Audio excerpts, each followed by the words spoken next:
अस्सलाम वालेकुम नाज़रीन, फिर एक मरतबा आपके सामने एक अहम शख्सियत के साथ मेरी मुराद जनाब अनीस मुख्तदी साहब, जो कि नलगुंडा BRS सियासत में एक अहम मुकाम रखते हैं और तेलंगाना की सियासत पर अपनी गहरी नज़र भी रखते हैं।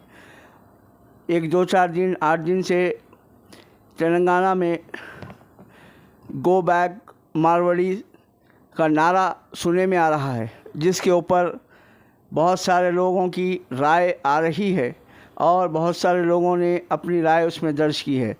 तो आज हम इसी मसले पर अनीस मुख्तदी साहब से बात करेंगे। साहब, सबसे पहले तो मैं सिद्दीकी चैनल में आपका खैर मकदम करता हूं और शुक्रिया अदा करता हूं वक्त देने के लिए। अस्सलाम वालेकुम जी साहब, पहला सवाल ये है, गो बैक मारवाड़ी, ये नारे स्लोगन तेलंगाना में सुनाई दे रहे हैं, इसके बारे में आप क्या राय?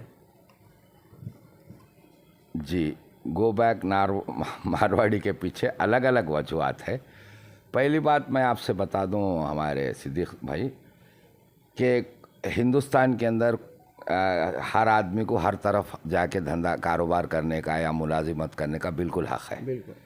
ख़ुद तेलंगाना के अंदर भी कई और communities, north Indian communities, south Indian communities सालों से कारोबार कर रही, किसी के साथ ये बात नहीं हुई।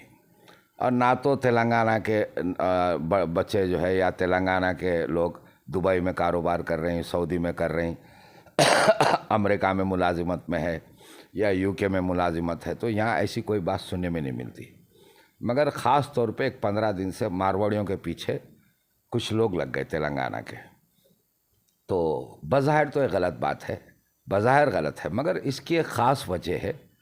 इस वास्ते जो है ये नारा बुलंद होते जा रहा और यहाँ तक ये हो रहा कि तेलंगाना का जैसा एजिटेशन चला वैसा एजिटेशन चलाएंगे। कुछ लोग ये बातें भी लेके आ जा रहे हैं। असल में इसकी वजह क्या है, जैसे मैं आपको बता दूं, हम जो है बचपन से देख रहे हैं कर्नाटक के जो उड़पी होटल से, पूरे कर्नाटक के हैं, हैदराबाद ही नहीं बल्कि छोटे छोटे इलाक़ों में, छोटे छोटे शहरों में जहाँ की 20-25 हज़ार की भी आबादी नहीं, 15,000 की भी आबादी नहीं, वहाँ पे भी ये लोग कारोबार कर रहे हैं। कभी जो है तुम कर्नाटक से क्यों आए कोई भी नहीं पूछा। जैसे अब हैदराबाद की बात ले लो, कराची बेकरी जो है 50 साल से सिंधियों की है, कभी कोई नहीं, बाद हफ्ता जो है लाइन बनाएंगे, बिल्कुल जो ख़रीदना है ख़रीदेंगे। पैराडाइज़ है वो भी सिंधियों की है। ऐसे कई कई जो है और भी लोग बैठ के है। बेगम बाज़ार में आधे लोग जो है नॉर्थ इंडियंस है, थोड़े वो जिंजर के जो डीलर्स है वो जो है केरलाइट्स है। तो बात इसमें कभी कहीं भी ना ही खुद बिहार का एक बड़ा लेबर तबके के नाम से यहाँ पे है, और जितने सॉफ्टवेयर कंपनीज है हैदराबाद पे, जितने सॉफ्टवेयर कंपनीज है 50% एम्प्लॉइज़ और स्टेट्स के हैं। भाई हैदराबाद वाले, तेलंगाना वाले पूरे के पूरे नहीं है। अगर यहाँ अमेज़न में कोई काम कर रहा तो इसमें पूरे महाराष्ट्रियंस है, इसमें जो है हैदराबाद स्टेशन से वहाँ, इसमें जो है गुजरातीज भी होंगे, इसमें जो है UP वाले हैं, इसमें बिहार वाले हैं, इस पर किसी को एतराज़ नहीं है। मगर क्यों मारवाड़ी के साथ हो रहा, यहाँ पे ख़ास बात देखी गई जो लोगों को बेचैन कर रही। वो क्या है, जैसे फिर से ये मिसाल ले लेंगे, एक कर्नाटक से आने उड़पी होटल वाले से लोकल वाले का ज़रूर टिफ़िन सेंटर का ज़रूर कंपटीशन रहता। वहाँ कंपटीशन कैसा रहता, क्वालिटी का रहता, टेस्ट का रहता, इन चीज़ों का कंपटीशन होता है। ये बिल्कुल हम भी जो है जहाँ टेस्ट अच्छा रहा वहाँ जाएंगे। ये तेलंगाना वाले का टिफ़िन सेंटर है, ये जो है उड़पी वाले का नहीं जाते, हम ऐसा सोचेंगे भी नहीं, कभी ये बात आई भी नहीं। और रेट जो है इसका भी वही रहेगा, इसका भी वही रहेगा। उन जाके जो उस टिफ़िन सेंटर को जो तरकारी भाजी लगेंगी, जो तेल लगेगा, जो क्या बोलना दाल आटा लगेगा, ये सब जो ख़रीदेंगा वही दाम पे उसको भी मिलेगा, ये दाम पे भी कुछ मिलेगा, इसको भी मिलेगा। तो अब क्या बात है, अब आदमी की सर्विस का कंपटीशन है, जो हेल्दी कंपटीशन है कोई भी पसंद करेंगे, टैलेंट है कोई भी पसंद करेंगे, टेस्ट अच्छा दे रहा कोई भी पसंद करेंगे। तो मारवाड़ी के साथ एक अजीब थोड़ी चीज़ें ऐसे मतलब अफवाह है, हकीकत है, ये तो बेहतर अभी तो बाहर नहीं है, समझिए। इनके बारे में ये बोला गया कि सबसे बड़ी अजीब बात, एक बात जो है गांव में जो बोली जाती है, जहाँ पे भी मारवाड़ी आता वहाँ पे, मतलब हैदराबाद की जगह तो छोड़ दो, ये तो बहुत बड़ा शहर है, छोटी जगहों पे आए तो वहाँ पे गुर्बत आम हो जाती बोलते। मतलब ये लोग वेल्थ के ऊपर ऐसा कब्ज़ा खामोश अंदाज से करते कि आम आदमी गुर्बत में आ जाता। बड़ी हैरत की बात है और समझाना मुश्किल है कैसे। तो बता रहे थे कि छोटे छोटे गांव में भी पहुंच जा रहे, पहुंच के क्या करें, वहाँ पे एक मामूली किराना दुकान जो 8-10 हज़ार बेच लेती, आज वो चल रही नहीं। क्यों नहीं चल रही? जब तक उन रह रहा, जब तक ये दाम में क्या हो रहा, दुनिया का फ़र्क आ रहा जो उन दे ही नहीं सक रहा, होल सेलर उसको नहीं दे रहा जो उससे कम में दाम में, जैसे उन चलेगा इसकी मनमानी हो रही। तो फिर ये कैसा हो रहा? तो बोल रहे हैं क्या कि उनका एक समाज है जो यहाँ पे कब्जे करके बैठ के है, ऊपर कब्जे करके बैठ के है, कारोबार के ऊपर कब्जे करके, उनको अलग रेट इनको अलग रेट मिल रहा और एक पॉलिसी के साथ चल रहे, जिससे जैसे हमारी वैश्या कम्युनिटी जो एक ज़माने से, जिसको हम बनिया भी बोलते, एक ज़माने से वो बिज़नेस कम्युनिटी है भाई। बड़े बड़े बिजनेसों में वो लोग ज़रूर है, मामूली इडली की बंडी के साथ किराना दुकान के पास भी वो लोग मौजूद है। तो कई गांव में जो है उनकी दुकानें, अगर जो कम्युनिटी सालों से बिज़नेस करने वाली, चलो कोई ना तजुर्बेकार आदमी करा, बिज़नेस बैकग्राउंड से नहीं आया, उन अंदर हुआ समझेंगे, ऐसी कम्युनिटी भी अंदर हो रही, तो वाकई भी कुछ सोचने की बात है। और दूसरा इनके ऊपर ये इल्ज़ाम है, कहीं भी जाएंगे ये बात बहुत मीठी करेंगे मगर एक किस्म का डिस्क्रिमिनेशन शुरू करेंगे, एक किस्म का जो है आइसोलेशन करेंगे और बड़ी प्यार मोहब्बत से करेंगे। अब कोई गांव में चले गए, वहाँ पे जो है किसी बड़े ज़ात वालों का डाम है, उनकी तरफदारी लेंगे और एक छोटे ज़ात के बारे में अलग अलग बातें करें, आपके पास क्या, इनको छूट क्या है, हमारे पास चप्पल पहनने नहीं देते, हमारे पास ये ठहरना, बोल के ऐसे कुछ कल्चर पे लोग खामोशी से मारेंगे। ये इनके ऊपर इल्ज़ामात है, ये इनके ऊपर इल्ज़ामात है। भाई यहाँ पे कोई बड़ी फॉरेन कंपनी आई, वाकई भी वो कॉम्पिटिटर है, हमारी कॉम्पिटिटर है, मगर वो साथ में एम्प्लॉयमेंट दे रही, ये दे रही और क्वालिटी के ऊपर बात कर रही, तो हम भी क्या करेंगे, बिल्कुल कॉम्पिटिट करना चाहिए बोलेंगे। मगर इनकी पॉलिसीज़ कुछ हिडन है जिसकी वजह से लोग जो है इनसे ये हो रहे। तो आप देख लिए 50 साल से उड़पी होटल चल रहे हैं, 100 साल से चल रहे हैं, तो कोई गो बैक कर्नाटक नहीं बोला। बेगम बाज़ार जाके जो है कई और कम्युनिटी से कोई नहीं बोला, सरदार जी यहाँ पे है कोई नहीं बोला, सरदार जी गो बैक नहीं बोला, या सिंधिया यहाँ पे है कोई नहीं बोला, गुजराती यहाँ कोई नहीं बोला, मगर इनके बारे में ये बोल रहे। वाकई भी जो है आप सोचेंगे, कई मारवाड़ियाँ जो है कच्छ से आते हैं और कच्छ इतना, गुजरात का कच्छ इतना मशहूर है और राजस्थान से आते, तो कच्छ इतना मशहूर है कि पूरे दुनिया भर के डायमंड के व्यापारियाँ वहाँ के, मगर वहाँ का इलाका चले गए तो खाने को खाना नहीं। हमारे गाँव वैसे नहीं है, हमारे पास हर एक के घर में चावल है, हमारे घर उन जो है करोड़पति लखपति नहीं होंगे। तो ये बोल रहे हैं कि ये लोग गए तो गुर्बत भी फैल जाती, इतना ज़्यादा फाइनेंशियल मारते बोल रहे। तो इसीलिए इनके बारे में जो है एक बड़े बड़े बिजनेस कम्युनिटीज़ जो इससे पहले की है इंडिया, हमारे तेलंगाना की, वो परेशान है। तो वो लोग एजिटेशन बना रहे हैं, वो लोग एजिटेशन, फिर उसके बाद जिसके बारे में ये लोग डिस्क्रिमिनेट कर रहे हैं वो लोग ये कर रहे हैं। इनके बारे में ये बोल रहे हैं अगर अक्खा मुस्लिम बस्ती है तो ये ऐसे दोस्त बनेंगे, फिर सामने वाले के बारे में जहर बढ़ेंगे, ये इनके ऊपर इल्ज़ाम है।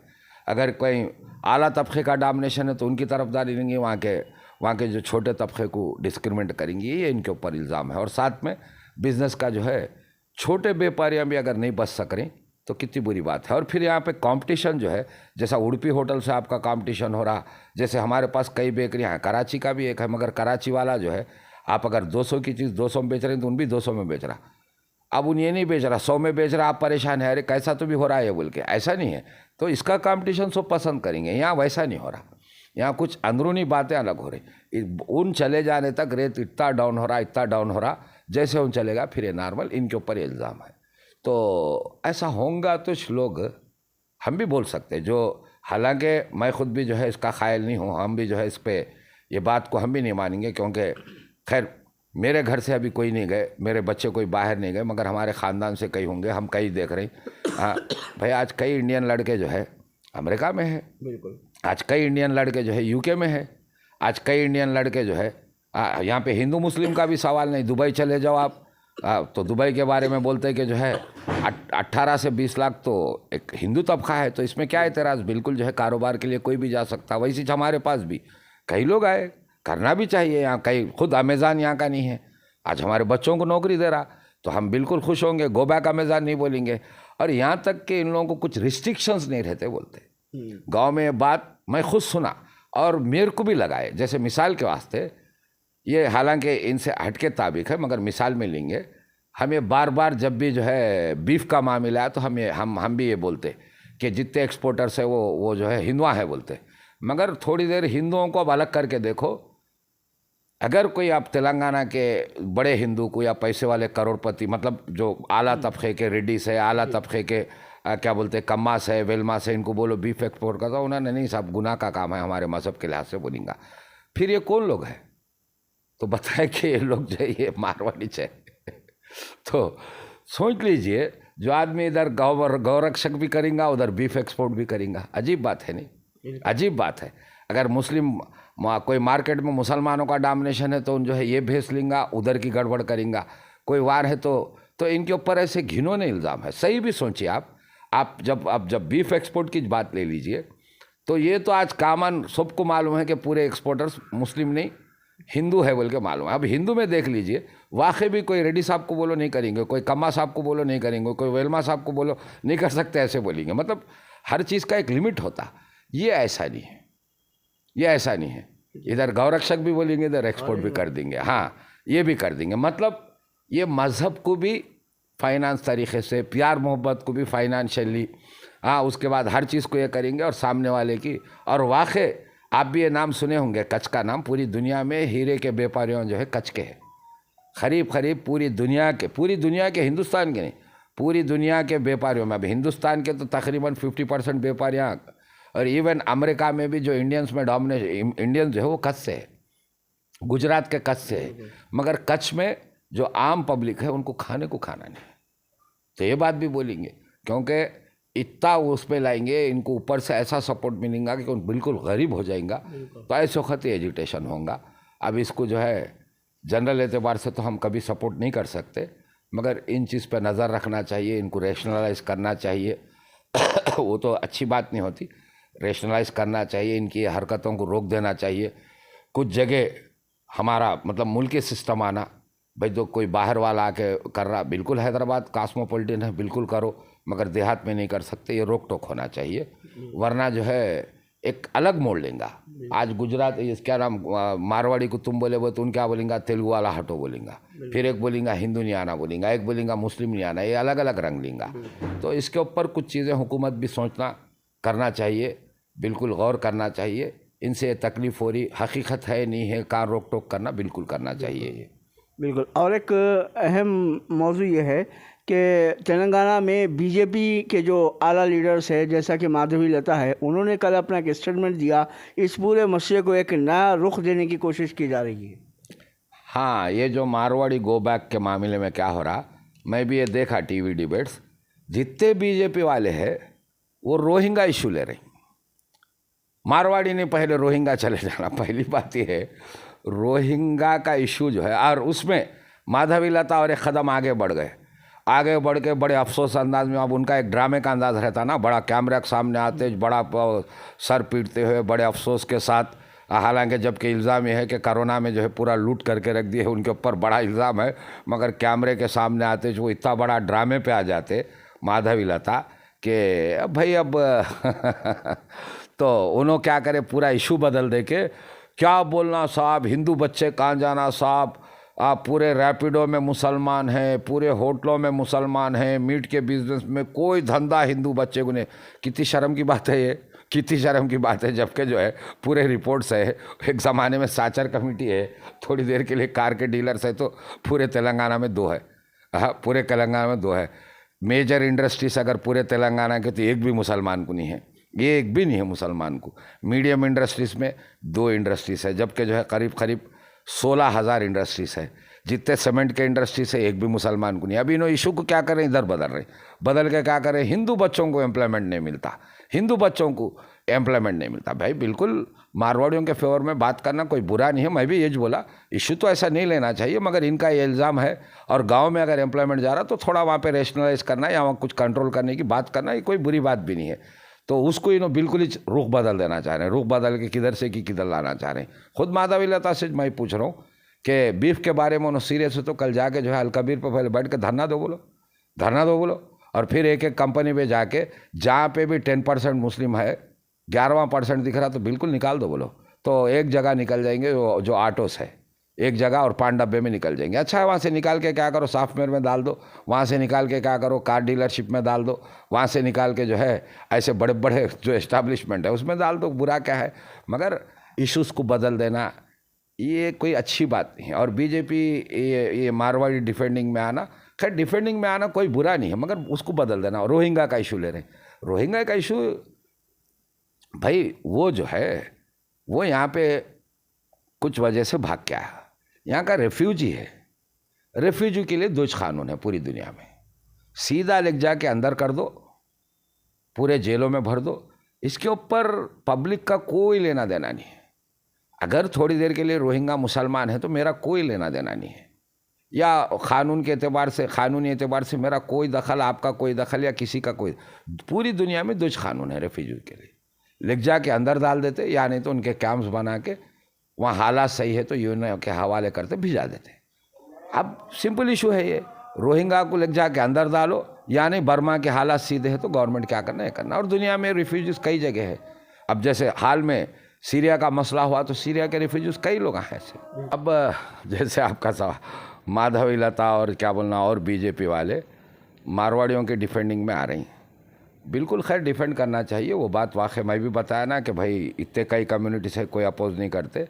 अब ये डिफेंडिंग में इन्हों क्या करेंगे, नया इशू बना रहे हैं। इन्हों बड़ा चिल्लाते हुए, रोते पलाते हुए ये बता रहे हैं कि हर जगह मुसलमानी छे, गोश्त की दुकाना उनके छे, रैपिडो उनकी छे, ओला उनकी छे। कोई बात है बोलने की? हर जगह हिंदू बच्चे कहाँ जाना, अब उनके चेहरे बनाते हुए, बॉडी फीलिंग्स ये करते हुए, एक ड्रामे के साथ। जैसे मैं आपको बताया, कोई साउथ इंडियन चाहे कोई भी रहन दो, वो आंध्रा के आला तबके के लोग रहन दो, या तेलंगाना के आला तबके के लोग रहन दो, या तमिलनाडु कर्नाटक के रहन दो, या केरला के जैसा वहाँ के नंबियार सो लोग रहते, कोई बीफ बिजनेस करो बोले, एक्सपोर्ट करो, कोई भी नहीं मानेगा। भाई हम कैसे कर सकते बोलेंगा।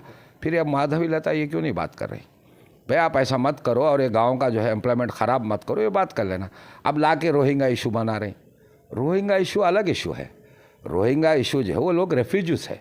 रेफ्यूजीज को पूरी दुनिया में एक ही दो कानून है। एक क्या, अंदर तो भी बिठा दो, या ले तो उनके सेपरेट कार्ड्स बना देते, सेपरेट वो दे देते, दे के जो है उनको ले जाके जब तक वहाँ के हालात नहीं संभलते, वो इंटरनेशनल लॉ है, वहाँ के हालात जब तक नहीं संभलते यहाँ से रखते, जब संभलते यूएनओ के निगरानी में वहाँ पे भिजा देते, ये लॉ है।